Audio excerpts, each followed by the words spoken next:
Donald Trump. So, after some reflection, after your victory last night, who do you think is your main competition right now among Republicans? I would say all of them, Bill. I have no idea. Just keep chugging. Go forward. I think we have some really good positions, and I'm just going to use those positions. Strong military, take care of our vets, border control, security, generally speaking, now that we have the ISIS situation. Ever since Paris, it changed a lot, Bill, and it became outside big league security, and that was important. I think Obamacare is a very big issue. I see it. We're going to repeal it and replace it with something much better and much less expensive, and we have a lot of different things we're going to do. All right, but South Carolina, every state is different. You know that. And South Carolina, it looks to be a battle between you and Cruz for, number one, the evangelical vote, which you won in New Hampshire. And number two, right, the committed conservative vote. So we just saw the ad where your guy was saying that he's an establishment, whatever he may be. So don't you consider Cruz to be your main competitor in South Carolina? Well, he may be. I mean, he may be, but I really view them all. I mean, look how fast things can happen. I thought Marco would be there, and Marco had a bad debate.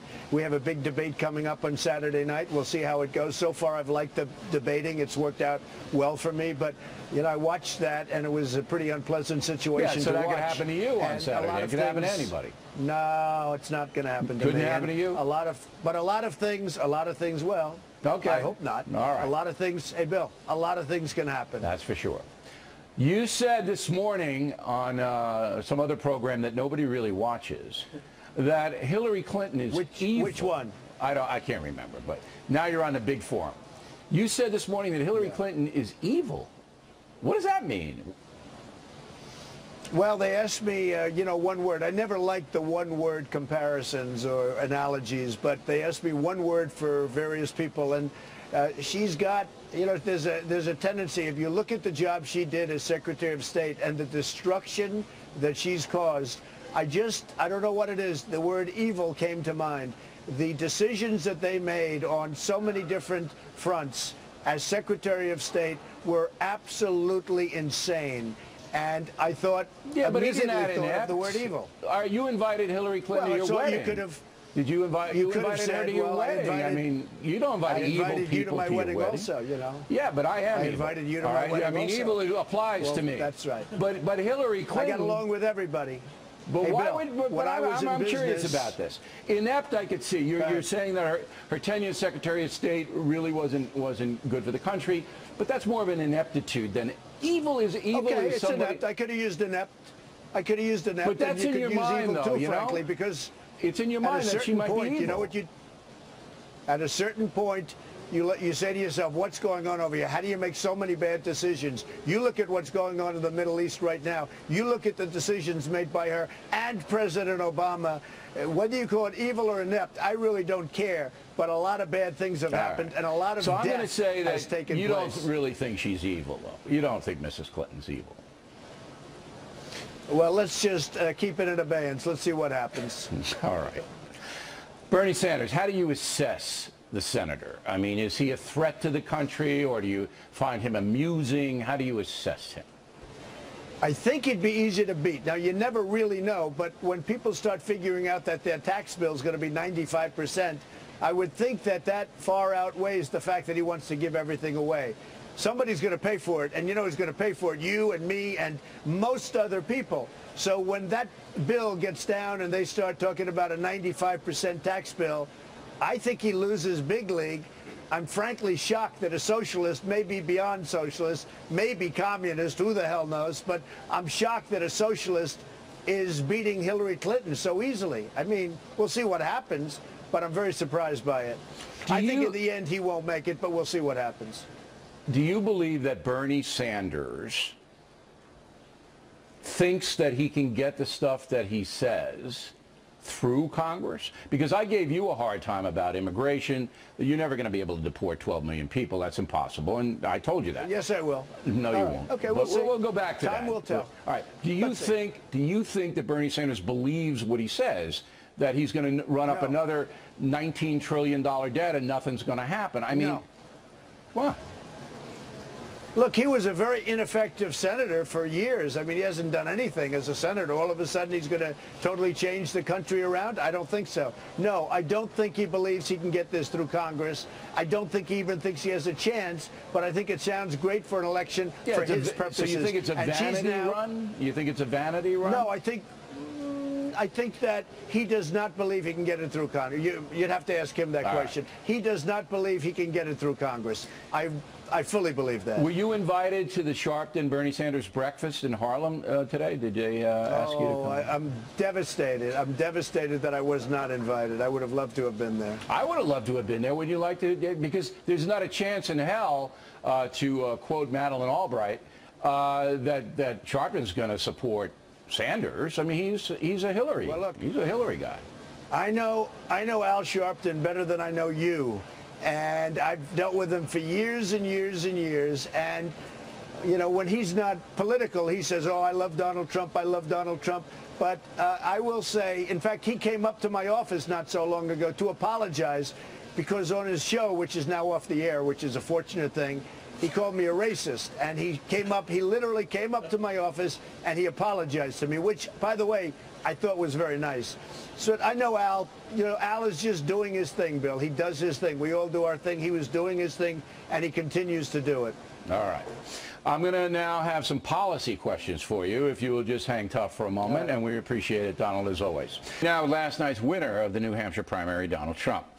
Now, Friday, the feds announced that China is selling $366 billion more merchandise to we Americans than we Americans sell back to the Chinese. $366 billion trade gap.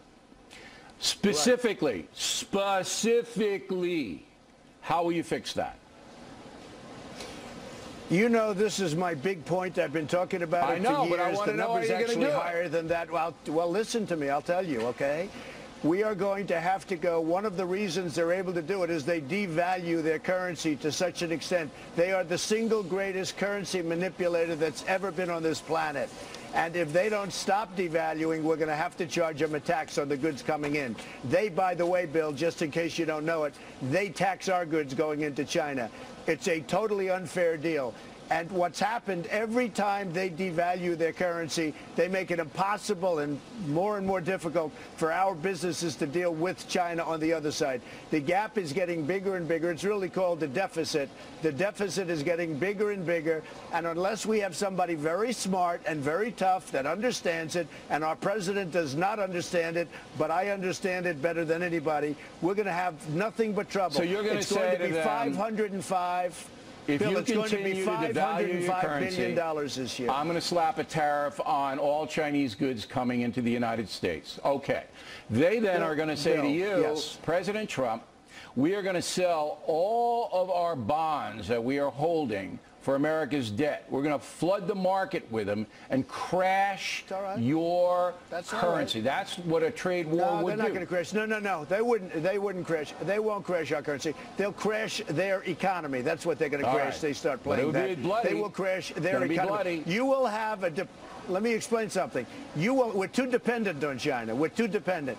They will have a depression the likes of which you've never seen if they ever did that. That's what would happen, Bill. I mean, you know what people don't understand in our dealings with China? We have the cards. They don't have the cards. It's a high Unfortunately, we have political leaders that don't. We have the cards because they need our economy. And that was a good, specific answer, and I appreciate that. So now let's go on to your statement. You're going to deport 12 million people. As you have to know, each one of the 12 million people here illegally is entitled to due process. That means that if Donald Trump, as president, issues a deportation order, they are entitled to a court hearing in front of a judge.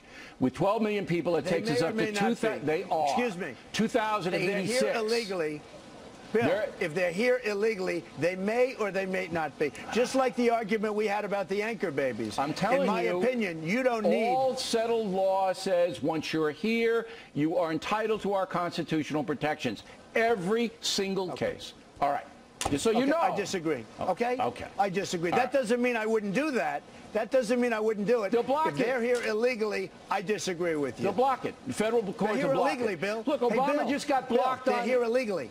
It doesn't matter. They're entitled to constitutional protections. Obama just got blocked on A, his illegal immigration amnesty, and B, him telling the coal companies that you can't have a certain amount of emissions. He got blocked on both of them. You and I had an argument not so long ago about the anchor babies, where somebody comes, has the baby here, and they're forever going to be taken care of. And everybody said you need a new constitutional amendment to end that. They turned out to be wrong. I turned out to be right. You just need an act of Congress. Right. You don't need a new constitutional amendment. And we had the same discussion. You can change the law, but not retroactively. You can change it, but not retroactively. Okay. So, Bill, what you're saying would mean that if somebody just walked across the border, and they're here for a couple of days, and Border Patrol catches them, they can't bring them back. We have to go through a whole long process, it depends. Right? Because you're not right about that. They can catch them in the act of crossing. If they catch them in the act of crossing, they can repatriate right away. If they're here and established, they get the due process. All right, one more thing. Right, I disagree. All right, okay. That's what makes our program great. We have lively debate. You know that. All right, in Colorado, they legalized pot, okay? $1 billion industry, $1 billion a year industry in Colorado. And all of the dealers, all the pushers are going to Colorado, loading up on the free pot because it's legal, not free, legal, and then zooming around the country selling it. Does that concern you? It's a real problem. What would you do? It's a real problem. What would you do? There's another problem. In Colorado, the book isn't written on it yet, but there's a lot of difficulty in terms of illness and what's going on with the brain and the mind and what it's doing. So, it's coming out probably over the next year or so. It's going to come out But what loud would you and clear, do to stop it? It is. What would you do as president? I would really want to think about that one, Bill, because in some ways I think it's good and in other ways it's bad. I do want to see what the medical effects are. I have to see what the medical effects are. And by the way, medical marijuana, I am in favor of it 100%. But what you're talking about, perhaps not. It's causing a lot of problems out there. But the medical marijuana thing is a ruse that I got a headache and I need 2 pounds of marijuana. It is, but I know people that have serious problems, but that and they did that, and it really does help them. Okay. All right, was that fun? Fun interview? Another one? Fun? You like this show better than anyone, right? It's always a pleasure after I have 1 hour's sleep coming in from New Hampshire to be on your show. But you still look tan. You still tan, even though you're not getting any sleep. I don't know how that happens. Donald Trump, everyone. We'll see you soon. Maybe it's good. And once again, congratulations on the victory in New Hampshire. Now, we have invited Ted Cruz on The Factor tomorrow. We hope he comes.